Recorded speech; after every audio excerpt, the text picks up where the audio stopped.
Good morning from the Nature Company. Today we're going to be taking you around some of our Tillandsias. This will help you decide which ones you like the most, and we'll give you all the tips and tricks that you need to ensure that you can keep them growing successfully. Here we have our Talencia Jonia.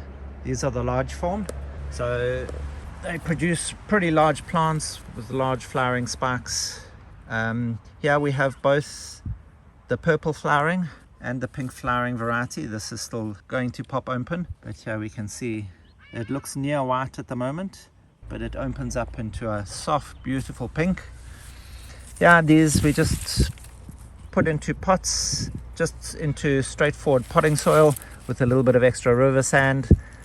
We can put stones in the bottom to give that extra weight, but when you put them into larger pots, you don't really have to worry about that. The weight of the pot itself with the potting soil is generally enough. And these grow beautifully out in the garden. They will accept quite a bit of sun, but they also grow really well in the shade. They do extremely well indoors, especially on a kitchen windowsill or something. Here we also have them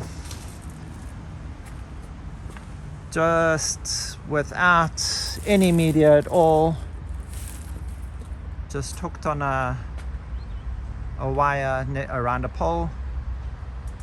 This is already finished its flowering. The old parts of the plant have died off, so we'll just clean that up, allowing the new shoots all around here to open up and fill out the plant again.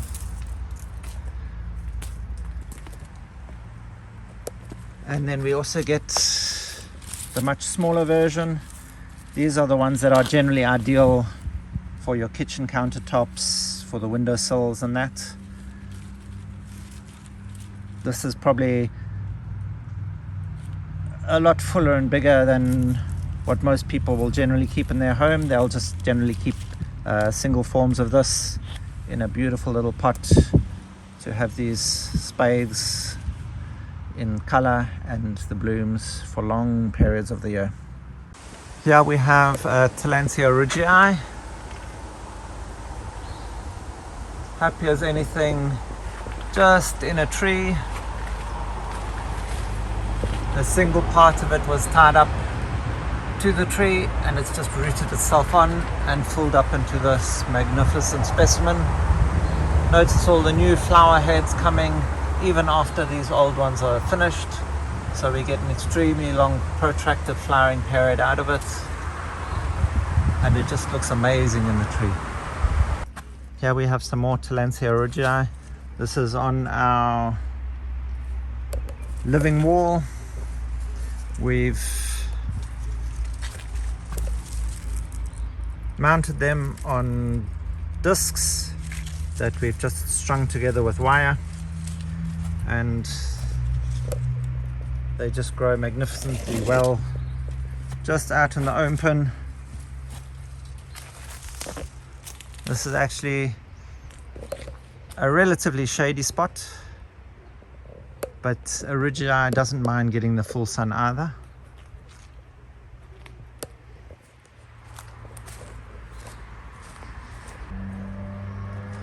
Here we have some more Duratii that we've got in wire baskets hung on our gabion. This here will get full sun for the majority of the day. Just in the early morning that it gets this little bit of shade, and then it's in sun for most of the rest of the day. This is Talencia Shadrian. We've just allowed it to grow up by itself into these big round balls. They make such a beautiful display like this, almost like a Christmas decoration. This we keep under a shelter, so we have to water it at least 2 or 3 times a week. Now we've got them also on our little wooden discs, and again here on a little nut with a wire string. Here's our Talencia Duratii. These can get into quite large plants, and they get these most beautifully drawn back curled leaves that almost make it look like a skyrocket blasting off, and they get the most amazing purple flowers. Huge long spikes, rather large purple flowers in Tillandsia terms anyway. Terribly easy plants, do beautifully in the full sun. One of the tricks with Tillandsias is the more silver they are, generally the more sun that they want. The greener they are, the less sun that they need to have.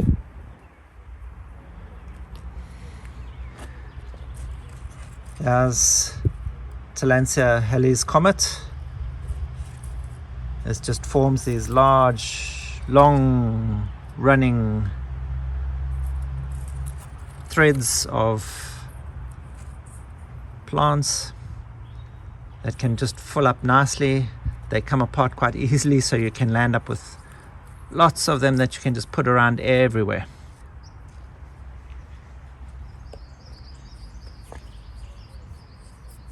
Here we have Talencia recurvata, variation vivipara, with these long flowering spikes.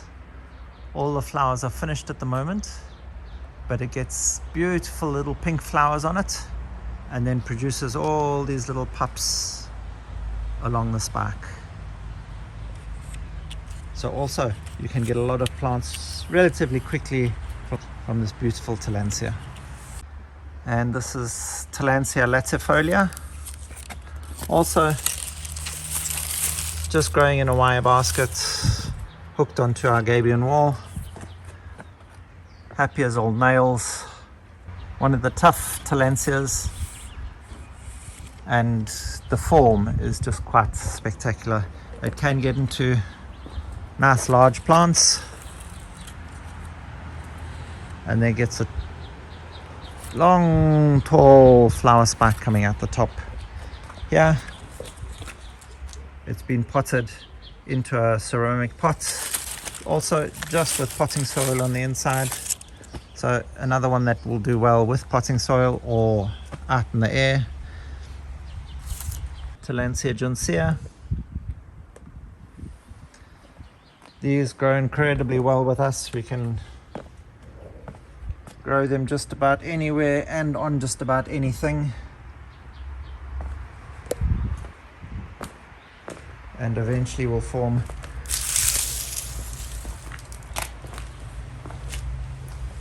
these huge big clumps of plants.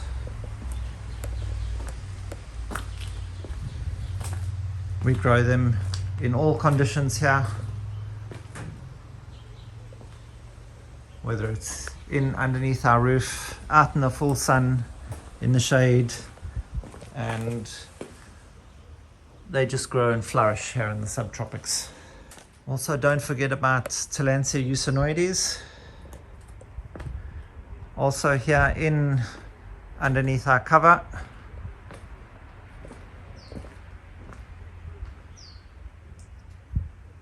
Just growing, filling up. Here we do keep it well watered. It can dry out relatively quickly when it's getting no dew or rain. So underneath the cover we keep it frequently watered. When we grow it out in the open, we basically let it look after itself.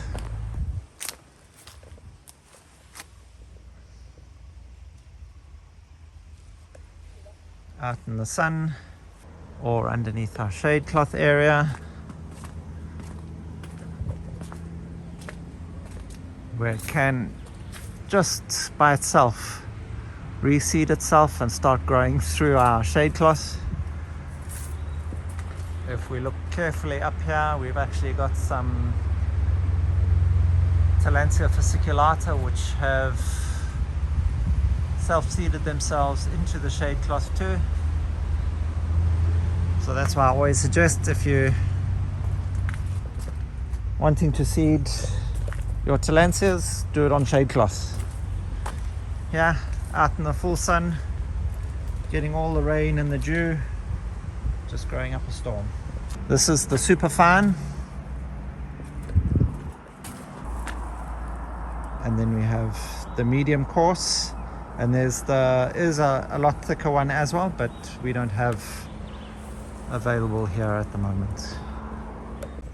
We also have some of the larger forms. This is the Talencia fasciculata variation Densi spica alba. As you can see, they form into quite large size plants. We have some of the other fasciculatas as well from Honduras and Guatemala. They all have slightly different flower spikes. And here's the Shadriana out in the full sun. Notice it's become slightly more compact, and how the silverness of the leaves is more pronounced.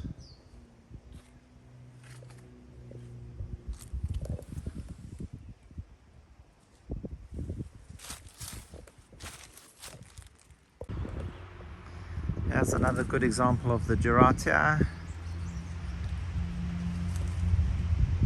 Just out in the open, never watered or fed, just looking after itself basically. Here we go, even when it gets more shade. And here we see that beautiful curled mess that the lower leaves become. Here we can see the Talencia Helis comet, also just on one of these discs, and how it's wanting to run away already. Here again we see how the Halley's comet is spreading down and around in all directions, and we also notice how in the shade here it's a lot greener than it is out in the sun. Out in the sun it's really got that brilliant silver color. Here it's got a green with like a silvery shimmer to it. Talencia bulbosiana, there's two forms, the green one and the grey one. And this is really one of the most spectacular Tillandsian in flower. These are all finished their coloration now, but it forms this beautiful long spike, and these are beautifully bright red, making a really wonderful show. So this will also grow out just about anywhere.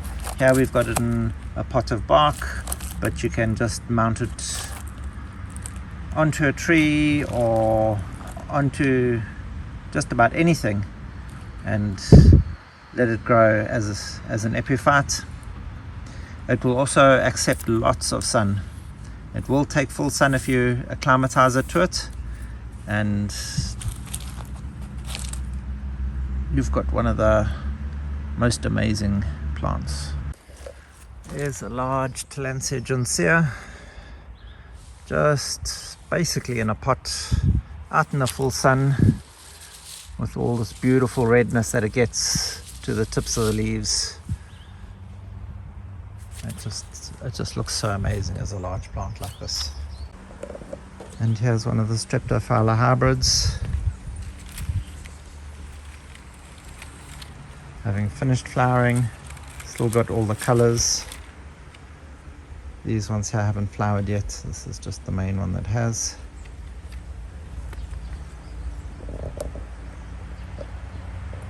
The drier, the more sun they get, the stronger pinks and reds that they become.